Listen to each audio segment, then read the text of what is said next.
The evening began like so many had lately, cold, distant, and heavy with unspoken tension. My wife Ava sat across from me at the dinner table, her eyes glued to her phone, a faint smirk tugging at her lips every few seconds as she read messages I wasn't allowed to see.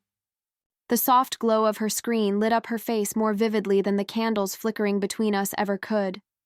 I tried to start a conversation about work, our weekend plans, anything to bridge the silence, but her responses were clipped and disinterested, as if I were an inconvenience rather than her husband. It had been weeks since we'd felt like a team. Then, as if to mark just how far apart we'd drifted, she set her phone down, leaned back in her chair, and said with a mocking laugh, "Closed legs for you." It wasn't only the words that hit me, it was her tone, smug, cruel, dripping with disdain. For a moment I just stared at her, wondering if I'd heard correctly. But the smirk on her lips confirmed it. She was testing me, seeing how much disrespect I'd endure before breaking. Ava had developed a habit of mistaking my composure for weakness, my patience for submission. She believed she could say whatever she pleased because I loved her too much to push back. But that night, she learned she was wrong. I didn't shout, didn't slam the table, didn't even raise my voice. I simply smiled faintly, took a slow sip of water, and said evenly, "Then closed wallet for you." The silence that followed was suffocating. Ava blinked, her confidence faltering. "What did you just say?" she demanded, her voice sharp now, the mockery gone. "You heard me," I replied calmly. "You close something important to me. I'll close something important to you. Fair enough, right?" For the first time in months, I saw doubt flicker in her eyes. The arrogance that had fueled her sarcasm began to crack. My calmness unsettled her, because her control had always depended on my emotional reaction, and I wasn't giving her one anymore. She tried to laugh it off, calling me dramatic. "You can't be serious," she said, forcing a smile. I didn't answer. I simply finished eating, stood up, and quietly began clearing my plate. That small act, refusing to argue, shook her more than anger ever could. "You're overreacting," she said, her voice trembling slightly now. I turned to her and smiled. "No," I said softly. "I'm reacting appropriately for once." Then I walked out of the room, leaving her speechless. For the first time in a long while, I didn't feel defeated.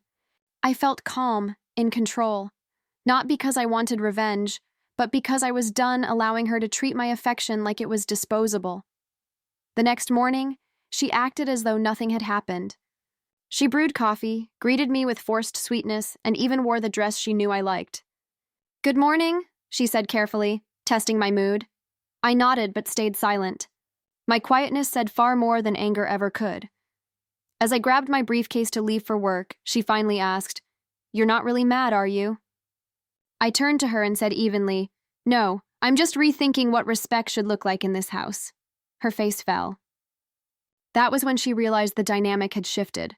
Her games had lost their power. Throughout the day, she texted me repeatedly. Short, nervous messages trying to smooth things over. "You know I was joking.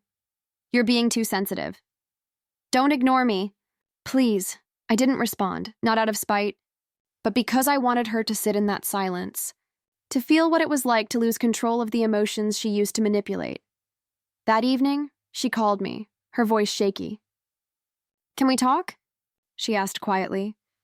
"When respect returns," I replied, my tone steady. When I came home that night, she was waiting. Her makeup was smeared, her eyes swollen, her phone forgotten on the table. "I went too far," she whispered, voice trembling. "I didn't mean it that way." I nodded slowly. "I know," I said. "But you meant enough of it to say it, and that's what hurts." She broke down then, not just from guilt, but from the realization that she'd destroyed something real. Days turned into weeks. Ava changed, truly changed. The arrogance disappeared. She stopped mocking and started listening. But I didn't rush to forgive. Love doesn't erase humiliation overnight. One evening, as we sat together on the same couch where she'd once belittled me, she said quietly, "I never thought you'd actually pull away emotionally."